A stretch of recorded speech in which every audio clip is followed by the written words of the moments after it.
Hello friends, જય શ્રી કૃષ્ણ. મારા કિચનમાં તમારું સ્વાગત છે. આજે આપણે કુકરમાં બિલકુલ પાણી ઉમેર્યા વગર મકાઈ બાફીશું. આપણે બધા પાણી ઉમેરીને જ મકાઈ બાફતા હોઈએ છીએ, પણ આજે હું નવી જ રીતથી મકાઈને બાફવાની રીત તમારી સામે શેર કરીશ. જો તમે આ રીતે બાફશો તો તમે ક્યારેય પાણી ઉમેરીને નહીં બાફો, કારણ કે આ રીતે મકાઈને બાફવાથી એકદમ મીઠી તો બનશે જ, સાથે સાથે તેના બધા જ પોષક તત્વો પણ જળવાઈ રહે છે અને બાફવામાં વધારે સમય પણ નહીં લાગે. આ રીતે બાફેલી મકાઈને તમે બસ આમ જ ખાઈ શકો, અથવા કોઈ શાકમાં કે રેસીપીમાં યુઝ કરવી હોય તો તે કરી શકો છો. તો ચલો મારી સાથે એકદમ નવી જ રીતે કુકરમાં પાણી ઉમેર્યા વગર મકાઈને બાફવાનું સ્ટાર્ટ કરીએ. રેસીપી સ્ટાર્ટ કર્યા પહેલાં જો તમને મારી રેસીપી ગમતી હોય અને હજુ સુધી ચેનલને સબસ્ક્રાઈબ ના કરી હોય તો પ્લીઝ સબસ્ક્રાઈબ કરજો અને બાજુમાં આપેલ બેલ આઇકન પ્રેસ કરજો, એટલે નવી નવી રેસીપીના નોટિફિકેશન મળતા રહે. સૌથી પહેલાં એકદમ મીઠા સ્વાદ સાથે મકાઈને બાફવા માટે આપણે 2 નંગ મકાઈ લીધી છે. તો તેને પહેલાં ફોતરાથી અલગ કરી લઈશું અને સરસ રીતના સાફ કરી લઈએ.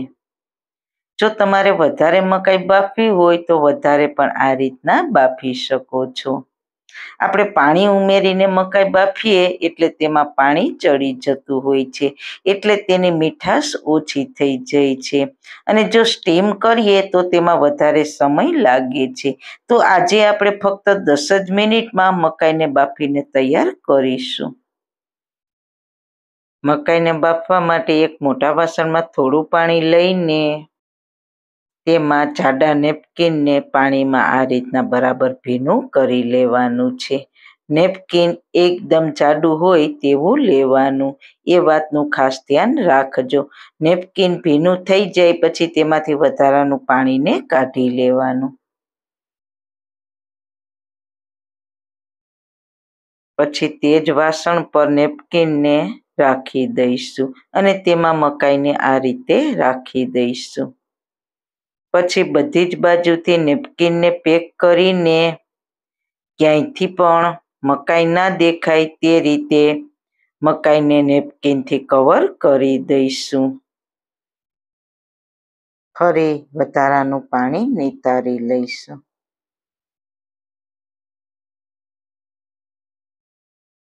હવે મકાઈને નેપકિનમાં પેક કરી છે તે આ ભાગ નીચેની સાઈડ રાખીશું. આ રીતના કરવાથી મકાઈ નેપકિનમાંથી બહાર ના નીકળે, અને જો નેપકિનમાંથી બહાર નીકળી જાય તો મકાઈ બળી જશે, એટલે સારી રીતના પેક કરવાનું. હવે કુકરનું ઢાંકણ બંધ કરી દઈશું. આ રીતના મકાઈ બાફવામાં ગેસની ફ્લેમ અને સમયનું ખાસ ધ્યાન રાખવાનું છે. હવે ગેસ ઉપર કુકરને રાખીને ગેસની ફ્લેમ ચાલુ કરી દઈશું. હવે શરૂઆતમાં તમારે ગેસની ફ્લેમ ફક્ત 1 જ મિનિટ હાઈ રાખવાની છે.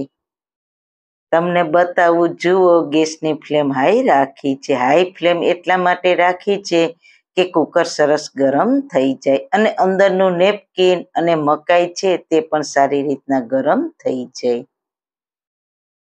તમે જોઈ શકો છો, વિસલ ઊંચી કરીએ તો તેમાં સ્ટીમ ભરાઈ ગઈ છે. બસ આટલું કુકર ગરમ થાય એટલે ગેસની ફ્લેમ સ્લો કરી દઈશું. તમને બતાવું. બસ હવે એકદમ સ્લો ફ્લેમ ઉપર મકાઈને ફક્ત 10 મિનિટ રાખવાની, કોઈ વિસલ નથી કરવાની. 10 મિનિટ થઈ ગઈ છે. હવે ગેસની ફ્લેમ બંધ કરી દઈશું અને કુકર આપણે જેમ વિસલ કરી હોય તે જ રીતના ગરમ છે, તો કુકરને તેની જાતે જ ઠંડુ થવા દઈશું. કુકરમાં પ્રેશર પૂરું થઈ ગયું છે. હવે કુકરને ખોલીને જોઈ લઈએ તો અંદર જે નેપકિન છે તે ગરમ હશે, એટલે તેને ધ્યાનથી પહેલાં નેપકિનને ચાણસી કે ચીપિયાની મદદથી લઈ લઈશું. એકદમ આસાનીથી લઈ લેવાશે અને મકાઈ નેપકિનથી અલગ થઈ જશે. હવે મકાઈને પણ ચીપિયાની મદદથી બહાર કાઢી લઈશું. મકાઈ એકદમ સરસ બફાઈ ગઈ છે અને મકાઈની એકદમ સરસ મીઠી મીઠી સુગંધ છે તે આવી રહી છે. તમને કુકર બતાવું, જરા પણ આપણું કુકર બળ્યું નથી. અને હા, કપડું જાડું લેવાનું અને બરાબર ભીનું કરી લેવાનું અને પછી આ રીતના મકાઈને ગોઠવીને બાફી લેવાની. તો છે ને બાકી ફક્ત 10 જ મિનિટમાં પોષક તત્વોથી ભરપૂર મકાઈ આપણી બફાઈને તૈયાર થઈ ગઈ છે. હવે તેને આપણે લીંબુને મીઠું અને મરચાં પાવડર વાળું કરીને મકાઈ ગરમ ગરમ હોય ત્યારે જ લગાવી દો, અથવા તમે આના દાણા કાઢીને અલગ અલગ ફ્લેવરની લારી પર મળે તેવી મકાઈ પણ તમે ઘરે તૈયાર કરી શકો છો, અથવા આ ચટપટા મસાલા સાથે મકાઈને તૈયાર કરી શકાય. આની પર તમે થોડું બટર લગાવીને પેરી પેરી મસાલો ઉમેરી દો તો તે મકાઈ પણ ખૂબ જ ટેસ્ટી લાગશે. તમે જુઓ, મકાઈના દાણા એકદમ સરસ આખા છે અને આ રીતના આંગળીથી પ્રેસ કરીએ તો સરસ સોફ્ટ થઈ ગયા છે અને તેનો સ્વાદ તો એટલો સરસ છે કે તમે એક વખત આ રીતના મકાઈ બાફશો ને તો ક્યારેય મકાઈને પાણી ઉમેરીને બાફશો નહીં. મકાઈના દાણા કાઢીને તમે તેનું શાક પણ બનાવી શકો છો, બહુ જ ટેસ્ટી બનશે. અથવા જે પણ રેસીપીમાં મકાઈ વાપરવી હોય તેમાં વાપરી શકો છો.